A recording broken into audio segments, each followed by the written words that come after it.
Hey guys, this video is going to be created to show you how to access our online textbook and create lesson plans and view all of the resources that are made available since this is the first year that we're using this textbook. This is for 6th grade accelerated and 7th grade honors math. So the first thing you need to do is access Clever. You can typically type Clever into the search bar. However, if you go to Horry County Schools webpage, you can scroll down and this puzzle piece is Clever, so you can click on that. And it's going to take you to Clever and it's already going to be linked to Horry County Schools. If you search it in the search bar, you might have to put in the school that you work with. Once you get here, you just log in with Active Directory and it might ask you to sign in. All right, now that I'm signed in, mine actually pops up at the top because I favorited it, but I'm going to show you where yours will be the first time you log in.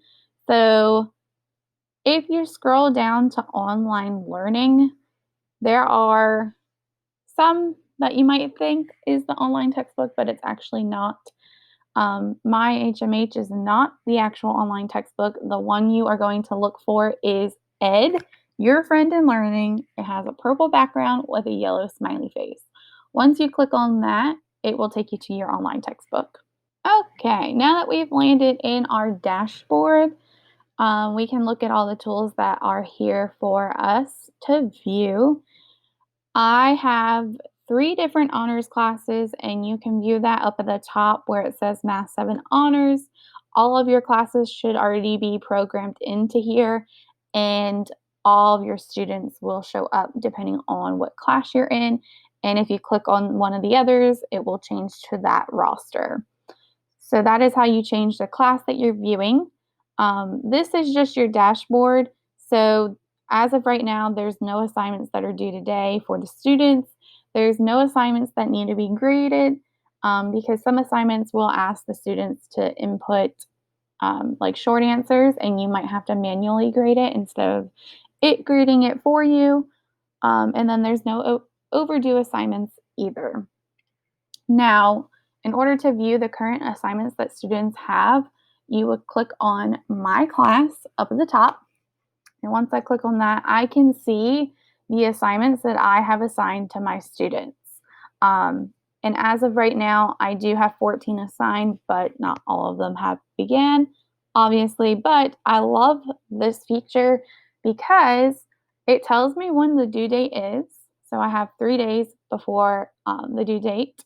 And then it shows me that I have 3 students who have not started the assignment.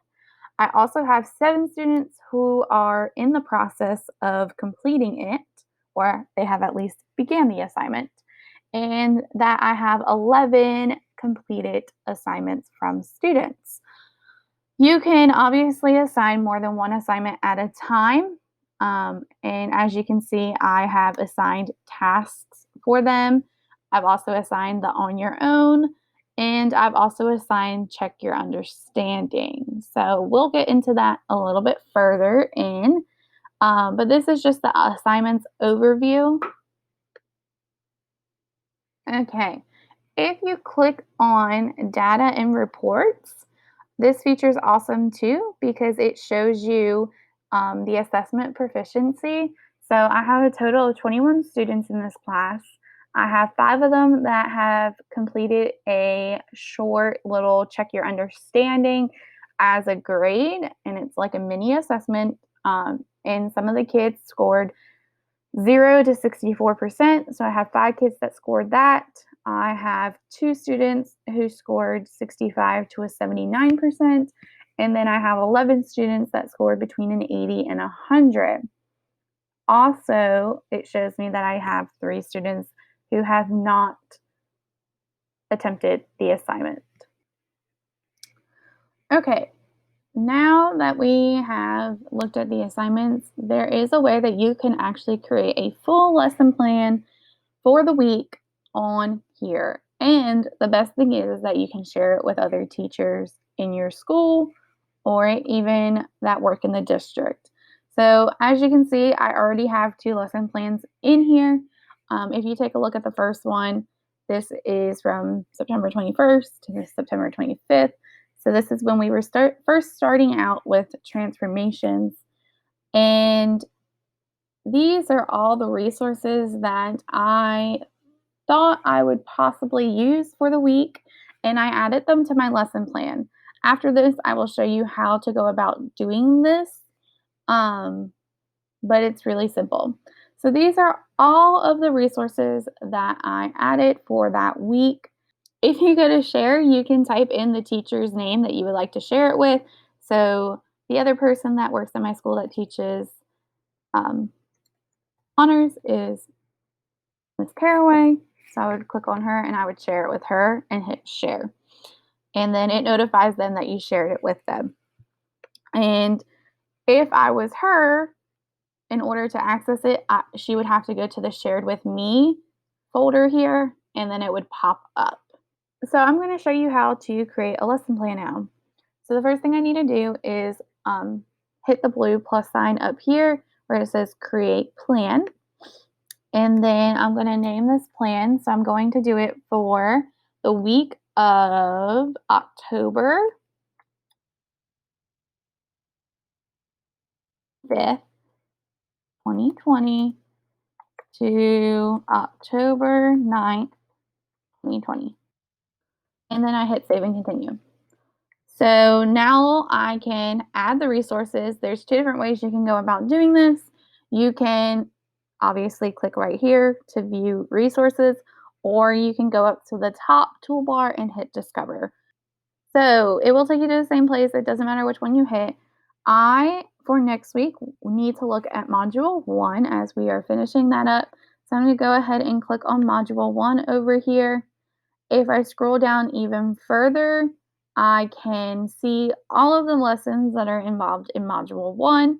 But next week, we are focusing on Lesson 5, and I'm going to hit View Resources. So once I hit View Resources, these are all the resources that this textbook has for us to use during our instruction. So I love the exit tickets that they have already pre-made for us. So I'm going to add those to the plan. So I just click Add to Plan, and then I select the plan that I want to add them to and hit Add. It is that simple. Then I also want to add the I can statements so that students can self-reflect. But the best part is if you go to the second page, this is where you can assign interactive lessons, which is great for our virtual days. And how this works is you can preview it so you know exactly what you are assigning your students. It goes along with the textbook that you physically have in class, or the students can do it online. It is totally up to you and how you want to run your class. But if you want an all digital class, you can have that with this program, which is awesome, especially with COVID right now. So I'm just going to show you a preview of this task 1.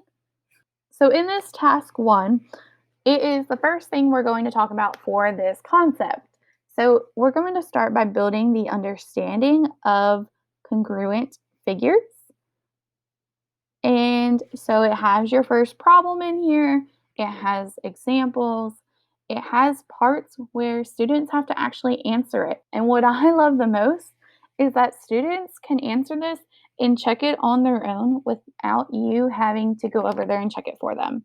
So students can work through this at their own pace if they are doing it virtually. And one of the best features is that if a student gets this question wrong, so it'll tell them a hint that will hopefully help them get the correct answer. And they can try again as well. And then they can recheck it. But if they don't get it right, it'll explain to them what the correct answer is. So I like assigning these on virtual days because students can work at their own pace but still learn the same content that we're learning in class. These turn-in talks are awesome to facilitate discussions in your classroom. I highly recommend using them. and you can have students formulate their thoughts before sharing out with a partner. So, I really hope this helps you guys be able to use this textbook more often in the class and when you're lesson planning because it has saved so much time for me when I'm creating lessons for in class, face to face, and virtual days. So, please reach out to me if you need any further assistance with this, and I hope this helps.